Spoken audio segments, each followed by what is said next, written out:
And good afternoon, ladies and gentlemen. This is the Dolphins AD AD Max Korner. Hey, folks, guess where I'm at? Yeah, you're right. I'm on the corner. The corner is in Buffalo, New York. And unfortunately, this is going to be the postmortem on the Texans versus the Buffalo Bills. As the Buffalo Bills came out on top, 40-0. Now, if some of y'all trying to sit there and figure out maybe I had too many crown hits today, yeah, that's correct. The Buffalo Bills scored 40 points today.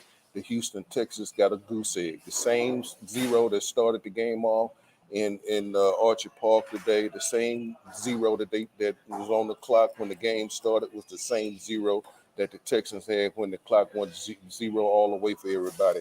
It was totally abysmal. Realistically, I think we probably ought to we should be coming from the Joseph Ushimchek Forensic School because the pathology lab report is still out. We want to know, is there a heart still left, still beating in these guys?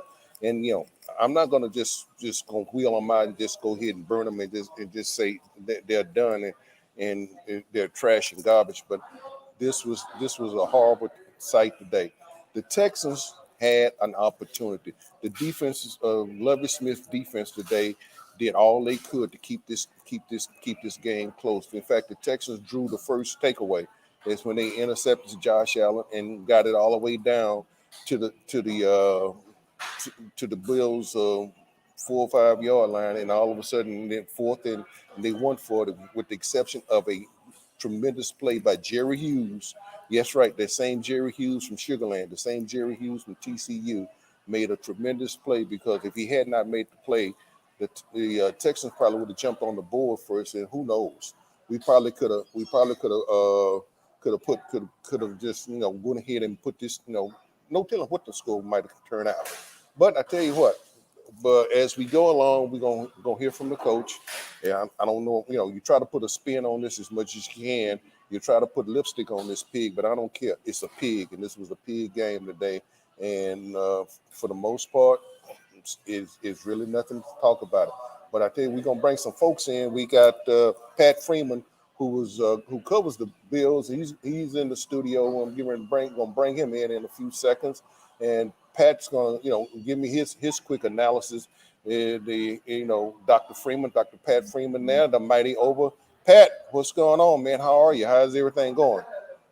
Everything's good. How you doing? I'm doing excellent, man. Appreciate the hospitality. Thanks for everything. You and I had a chance to break wings last night, and as you told, Had some buffalo wings. had buffalo. Yeah, what you said had some great buffalo wings. I don't know if I was. What was this? Was this a sacrifice? Was this like sacrifice breaking bread together? And then you carried me out to Archie Park today, and then the Bills just sit there and just totally annihilate and embarrass us again. I thought Frank Reich was going to walk on water again for the Buffalo Bills were concerned. Man, I felt bad for Houston Texan fans to be subjected to that. I felt bad for you and the media that had to travel that far to cover something like that. That was bad. It's not that the Bills were that good. The Texans were that bad. They had opportunities. And if you don't take advantage of opportunities in the NFL, it's going to come back to haunt you. And that's what happened today. They got a quarterback that was gun shy after he started getting chased around a little bit, and he just seemed never to get it back. And when you have opportunities, you start the game with a key interception on a quarterback, like Josh Allen. That play, that series after that, I thought shaped the rest of the game for the Texans, because you got to take advantage of your opportunities. That's what I asked Coach Cully in post game. Is he basically put it on himself. That's what most head coaches do. But I thought the Texans had opportunities and just were not able to take advantage of them. Yeah, Jerry Hughes made a great play, but the quarterback, normally you see either a pump fake or something like that to throw off the defender from blocking that pass. And that's where the inexperience of a young quarterback comes in. And I thought he didn't do that. That play was wide open. That was touchdown. Yeah, no If doubt you about it. if you No, make it that was. play, it was a touchdown. Yeah, and like you said, and it's always if a coulda, woulda, shoulda. But a touchdown there, and you change the momentum, you change the flow of the game because the Buffalo Bills won the toss, they deferred because it would. Let's face it, the weather conditions was ideal to put the offense out on the field to see what had happened, but unfortunately, Texans had their turn, then the Buffalo Bills had their turn, and all of a sudden the Texans came back, got a Lonnie Johnson made a beautiful interception and almost carried it back to the house. Right, So right. we could say if Lonnie Johnson would have carried it back to the house, what kind of momentum swing would that have given? Because the defense and what Lovey likes to do, take the ball away. They've done that, and then exactly how would that just we can just sit here and make this thing go if I coulda, woulda, shoulda. But the fact of the matter remains, none of that happened. Right. None of that. The closest they got, is I guess the closest they got to Heaven's Gate was right there on that fourth and that pass, and that was the closest they got, and that was the closest they were going to see for the rest of the game. Little do we know, because the Texans defense for all that have been put him in their back, put to the wall. I think I texted out they kept their finger in the dike as much as they could and kept it close. But then in the second half, it's just too many snaps. Right. They got no help. No, they got no help at all. In fact, I mentioned this for the last couple of weeks. The Texans offense and running backs are averaging 2.5 a carry, 2.7. It's not going to get it.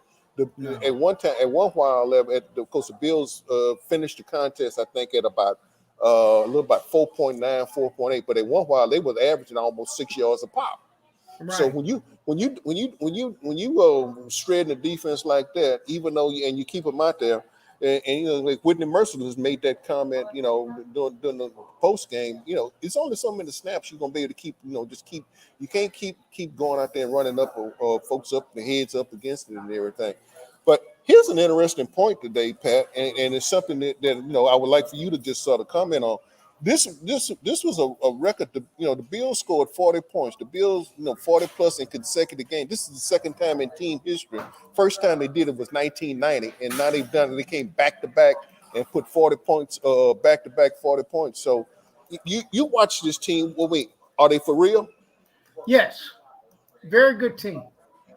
But health is going to be a major issue for them. They had some guys out today, Feliciano and Teron Johnson, and then Matt Milano was hurt, and also Jordan Poyer had an ankle injury. So health is going to play a huge role. And we'll see how for real they are next week, because you got to play the defending AFC conference champions, the 2 Super Bowl attendees in a row, Kansas City Chiefs. How do you do against Pat Mahomes? Obviously, Pat Mahomes would have helped Houston today. You know what I'm saying? Your quarterback is the key person on your team. And unfortunately, today, I thought that Tyrod Taylor, we talked about that earlier. If Tyrod would have played, I thought you'd have had a better game. Because there were opportunities in that game, AD, but they weren't. This team could not take advantage of them.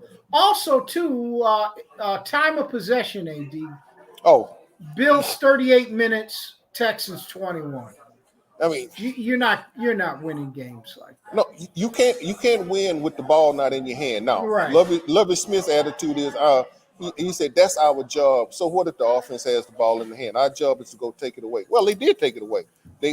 But I don't think if they could have matched them for interceptions, if not being able to get to the promised land and cross the goal line is key. And personally thinking, and I think we're gonna run the tape of the coach's comment because I asked him, did once that fourth down didn't work, did they sort of pull everything back in? Because I'm number one, I know everybody was saying they should have went for the 3 points. Well, last week, my attitude was, hey, trust these guys. Go ahead and to me, I'm glad he did take took a shot at it on fourth down because you know when you get down there, you don't know how many times you're gonna get down there. And I'm glad he rolled the dice with him. Yeah, Right. he came up bad, but I'm glad he rolled the dice. But let's listen to what the coach had to say about this performance today. Offensive football. I mean, no consistency. We have to be able to stay on the field with some consistency on first and second down. And we weren't able to do that. And it's not just our upfront people. It was our getting penalties. And when we get behind on penalties like that, I mean, it's pretty self-explanatory and simple. You're not going to have good consistency. You're not going to stay on the football field. And we can't play that way. Basically just played the game the way we felt like we was going to play it from that start. But we just didn't get things going. Again, when you have third and longs, because on first and second down, you don't stay above the chains. And that was part of the things that we wanted to make sure we did, is stay above the chains. And we didn't do that today. No, he didn't, Pat. I mean, the chain. I mean, I lost track of count how many 3 and outs they had. I mean, third down efficiency was 11%. I mean, you're not. Yeah, and you're not going to win. I don't care who you are. I don't care. I don't care if you name. Give me the best offensive line in the National Football League right now, and put it on this team and put Texan gears on them. But if you can't do better than 2.5 a carry, if you can't just and be effective and efficient and get better than 2 yards a carry, right? It's not going to work. It just doesn't work. Total yards 109, Bills 450. That's an embarrassment. I mean, Culley's a better coach than that, but you got to give him some guys to work with, and they were bad. They didn't take advantage of what was given to them. And that's the first cardinal sin of pro football. Take advantage of what's given to you. Quarterbacks have to take advantage of what the defense will give them. If you force it, you usually make a mistake. Today, we just saw a team that did not play well at all. 109 yards is unacceptable. 48 yards rush. That's it. You can't do it. Quarterback was terrible. Well, and the thing about it, I posed a question, Coach, we don't have it on tape, but I posed a question. Hey, guys, should y'all even look at this tape? And I've known coaches in the past just basically just said, hey, burn it, go on. And I know Culler's a first-year coach, and he's probably doesn't have the cachet to basically walk in there and say, we're not looking at the tape. And the guys answered right. They said, oh, yeah, we can learn something from everything. We can learn. These are all learning experiences. Getting your behind handed to you and having your butt kicked like they had today in Western New York, I don't know what you can learn from it. I'm baffled. I don't know what do you learn. I don't see no value in having your behind totally kicked like that, like they had today. And like I said, this game, even at the halftime, it was 19-0 at halftime. That was still if they could have just came out, did get turned Buffalo over, and then just even got 3. I think if they could have got 3 points on a possession, that would have given them a minuscule of some momentum. But it just didn't happen today. And in the first half, you forced the Bills to kick 4 field goals, and you allowed 1 touchdown. That game was still reachable if you did something. You know what I'm saying? Yeah. Exactly what you're saying, basically. Yeah. But it didn't happen. So no. I don't know. Hey man, but before we move on, Dr. Freeman, I understand that, and you are very kind today. You're a prolific writer, and you've been, for folks who don't know you, and like I said, we met with Max Edison and I. We met all of us up at the Super Bowl. Let's give folks, let's tell. I tweeted it out about your book, and then I also put it on Facebook about. Let's talk about the book. Let's talk about your book, the name of your book, and we're gonna come back and do some more in-depth study about it. But let's talk about why did you write? What's the name of the book, and why did you write it? Well, the name of the book is The Art of the Interview, Book One, and I've interviewed some of the best minds, um, for African people all over the world. And that this is from my talk show, The Message, which ran on WFO radio here in Buffalo from 1994 to 2008. And what I did, I selected 8 of my favorite interviews and compiled that into my first book, The Art of the Interview, Book One. And I plan on writing a few more as soon as I get a little bit more time. But each chapter is about one of my interviews. Dr. Jeremiah Wright, Professor James Smalls, Malcolm X's daughter, Ilyasa Shabazz, Dr. Francis Cress Welsing, Dr. Dennis Kimbrough, and Kwame Ture, formerly known as Stokely Carmichael. They're all in my first book. And I was in awe of all of them, and I just appreciated an opportunity to pull from the work that they've done and then to compile that into book form is a great honor. And I wanted to do that to make that information available to the world. On the scorecard, but how many folks do you think have you interviewed, Pat? I mean, you gave it from a long. I mean, what made those 8 people stand out so that those are the people that you want to start with? Why those particular 8? They were just 8 of my favorite. I love them all. I've got over 700, so I got a few more books to write. But I've interviewed some of the great minds of our community, and from Dr. Ben. I've interviewed him several times, Dr. Jacob Carruthers, Dr. Asa Hilliard.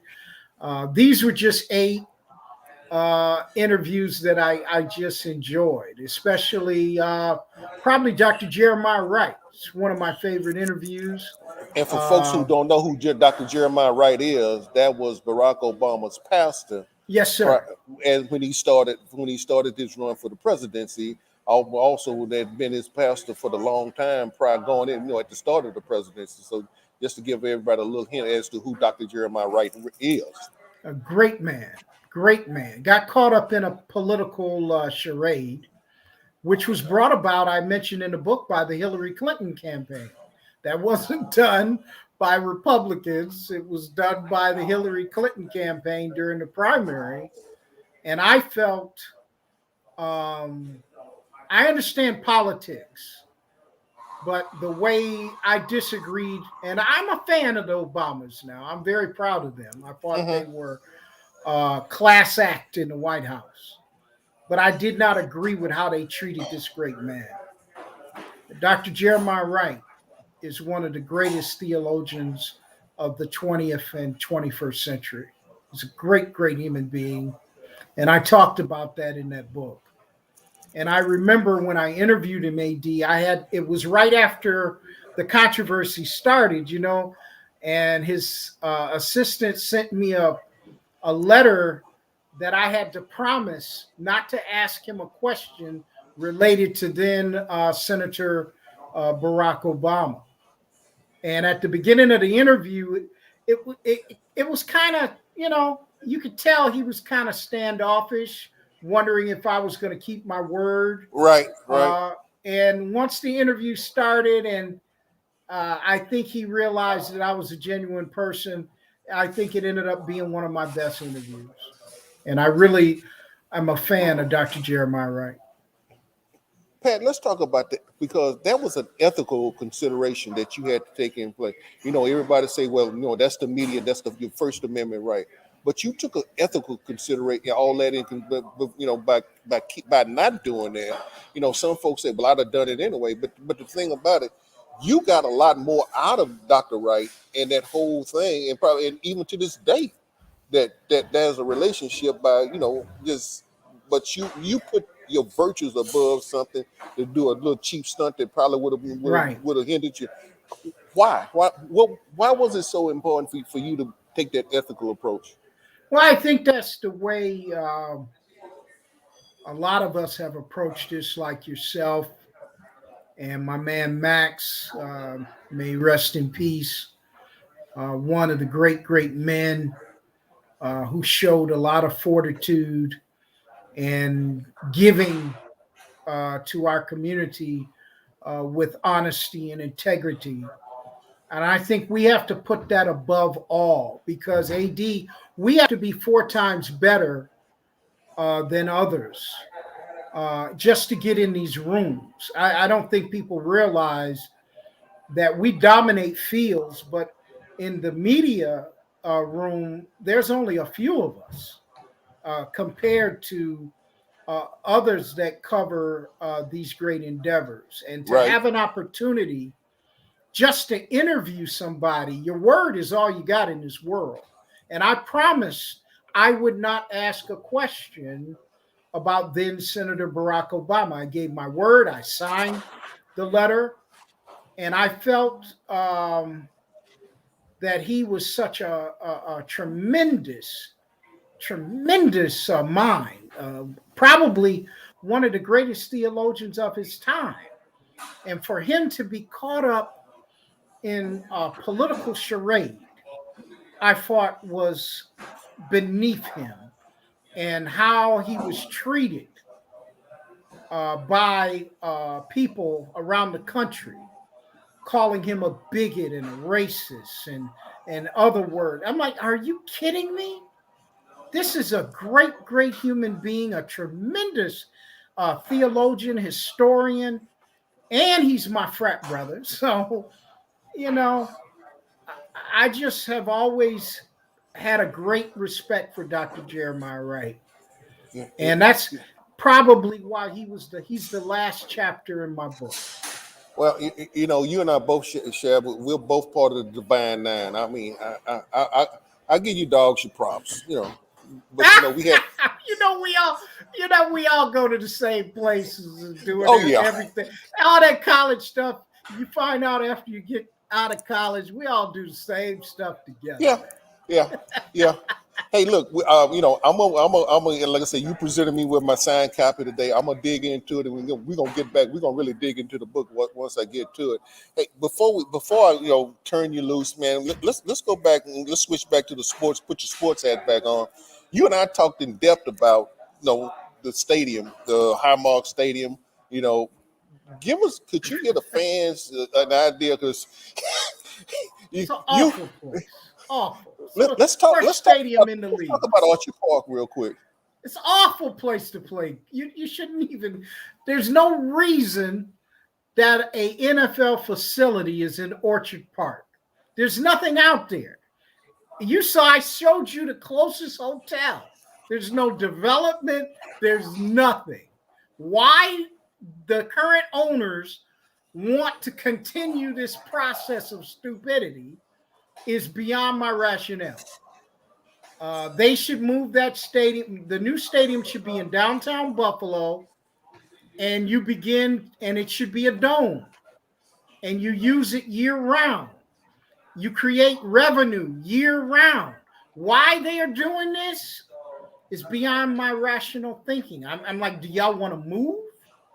Or do you really want to be in Western New York? And I'm just wondering who's advising. I know who's advising them, but go ahead, man. Go ahead. Go and let the cat out the bag. Well, Jerry Jones people is advising him.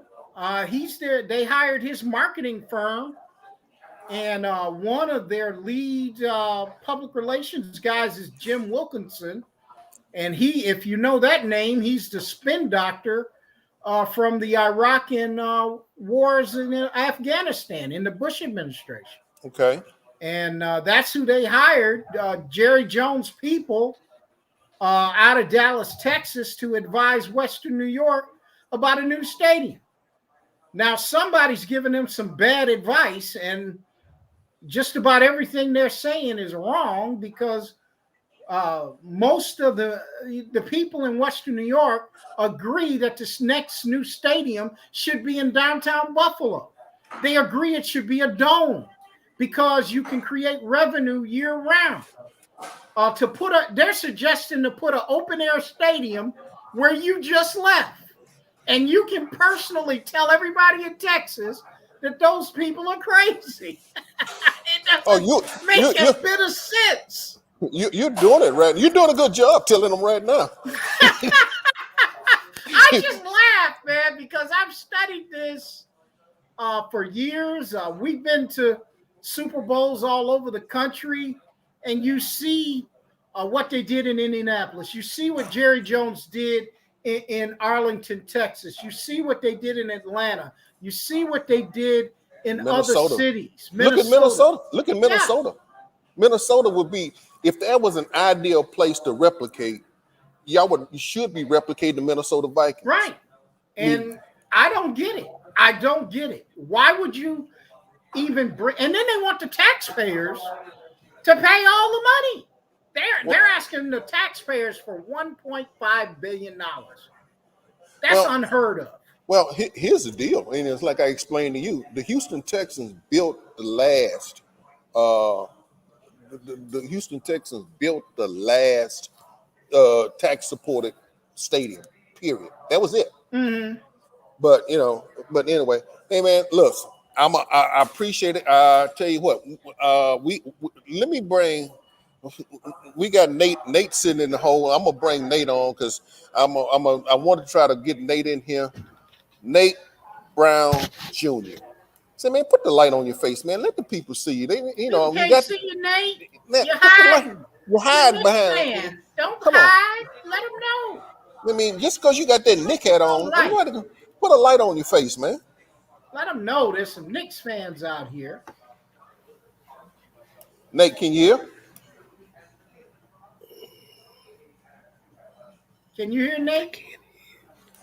Nate, I'm not hearing you. Chris, yeah, put him back. Yeah, put him back. But anyway, but continuing with the so realistically, you and I we pretty much surmise Toronto is not far from Buffalo, is it? No, our way. Fifth largest city in North America. And so if I'm looking at Toronto, in fact, I'm right across the street from the Buffalo Niagara Airport, and I'm looking at the license plates over here. It's a lot of Canadian. Man. It's a lot of Canadian license plates over here at this airport right now. Plenty. It costs so less of funds compared to Canada to fly out of Buffalo that they're charging them $105 to take a COVID test to get back in Canada, and it's still they're doing it. So you got companies making money off of that. It's a lot cheaper to fly out of Buffalo than it is Canada. And Toronto's an hour away. And I would not be surprised if this team, if they can't come to some form of agreement on a new stadium, I can see them going up the road to Toronto. All right. Nate's back. Nate, can you hear us now? I can hear you. Pat, stop being so nice. You know darn well they moving. You know they moving. Pat, you know they moving. I don't disagree. I don't. Hey, folks, hey, Nate, listen to me because I got a few more minutes left in the program here. And but here's folks, Nate Brown Jr. of the What's Going On show, Fox 1280. And I was telling Chris, Nate, that we met some of the fans of the show in the parking lot when we parked.